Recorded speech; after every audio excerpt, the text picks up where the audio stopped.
আসসালামু আলাইকুম। আমি নাজ। সবাই কেমন আছেন? আশা করি আল্লাহর রহমতে সবাই ভালো আছেন। তাহলে আর কিছুদিন পরেই ঈদুল আজহা। আগের ভিডিওতে আমি আপনাদের সাথে আলোচনা করেছিলাম যে কাদের কুরবানি আল্লাহ তাআলা কবুল করেন না।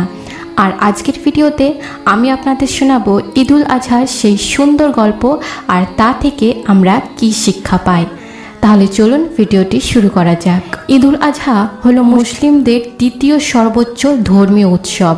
এই দিন আমরা মুসলিমরা ঈদের নামাজ ও পশু কুরবানি করে থাকি মহান আল্লাহর সন্তুষ্টির জন্য।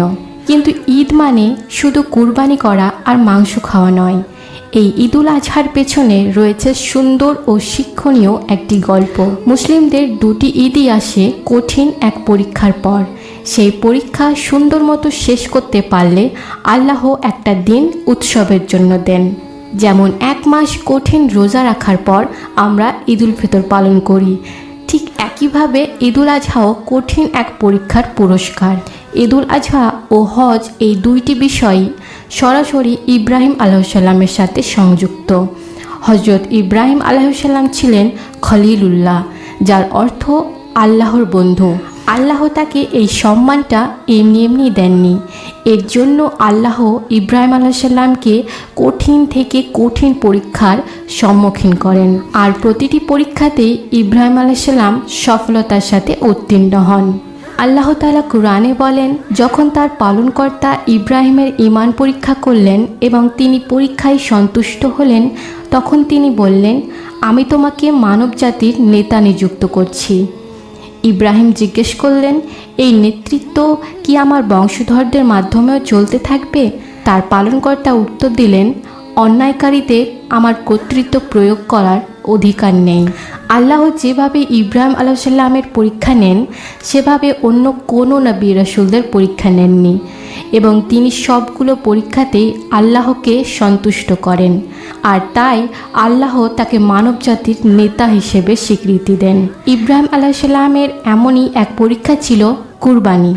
ইব্রাহিম আলাইহিসসালাম পরপর কিছুদিন স্বপ্নে দেখলেন যে আল্লাহ তাকে নির্দেশ দিয়েছেন তার প্রিয় বস্তু কুরবানি করতে। অনেক ঘটনার পর ইব্রাহিম আলাইহিসসালাম বুঝতে পারলেন আল্লাহ পাক তার নিজের ছেলে ইসমাইল আলাইহিসসালামকে কুরবানি করার কথা বলেছেন। তিনি সেই কথা ইসমাইল আলাইহিসসালামকে জানালেন। ইসমাইল আলাইহিসসালাম কোনো চিন্তা ছাড়াই রাজি হয়ে যান আর বলেন, আপনাকে যে নির্দেশ দেওয়া হয়েছে আপনি পালন করুন। নিশ্চয় আপনি আমাকে ধৈর্যশীলদের অন্তর্ভুক্ত পাবেন। অর্থাৎ শুধুমাত্র আল্লাহর সন্তুষ্টির জন্য ইব্রাহিম আলাইহিসসালাম তার আদরের সন্তানকে কুরবানি দিতে এক মুহূর্ত দ্বিধাবোধ করেননি। ঠিক একইভাবে আল্লাহর সন্তুষ্টির জন্য ইসমাইল আলাইহিসসালামও ছুরির সামনে আসতে ভয় করেননি। ইব্রাহিম আলাইহিসসালাম যখন তার ছেলেকে কুরবানি করলেন, তখন আল্লাহ তার ও ইসমাইল আলাইহিসসালামের উপর এতটাই খুশি হলেন যে তিনি ইসমাইল আলাইহিসসালামের জায়গায় জান্নাত থেকে একটি দুম্বা পাঠিয়ে দিলেন, আর সেই দুম্বাটি কুরবানি হলো। ইব্রাহিম আলাইহিসসালামের এই পরীক্ষা আল্লাহর কাছে এত পছন্দ হয় যে তিনি আমাদের সবাইকে সেই সুন্নাহ পালন করার নির্দেশ দিয়েছেন। প্রতিটি কুরবানি আসলে পশুর কুরবানি না, বরং তা হচ্ছে আল্লাহর সন্তুষ্টির জন্য সর্বোচ্চ ত্যাগ স্বীকারের অঙ্গীকার। আল্লাহ কুরআনে বলেন, তাদের গোশত বা রক্ত আল্লাহর কাছে পৌঁছায় না, তবে যা পৌঁছায় তা হলো তোমাদের তাকওয়া। এছাড়াও এই ঘটনা থেকে আরও একটি শিক্ষা পাওয়া যায়, তা হচ্ছে যখন একজন বান্দা তার রবের ওপর পূর্ণ বিশ্বাস স্থাপন করে, তখন আল্লাহ নিজে সেই বান্দাকে হেফাজত করেন। সুবহানাল্লাহ। এই কুরবানি ঈদ সহ প্রতিটি ঈদে যেন আল্লাহ তাআলা আমাদের ইব্রাহিম আলাইহিসসালামের আদর্শ ও শিক্ষা পুনর্জীবিত করার তৌফিক দেন। আমিন।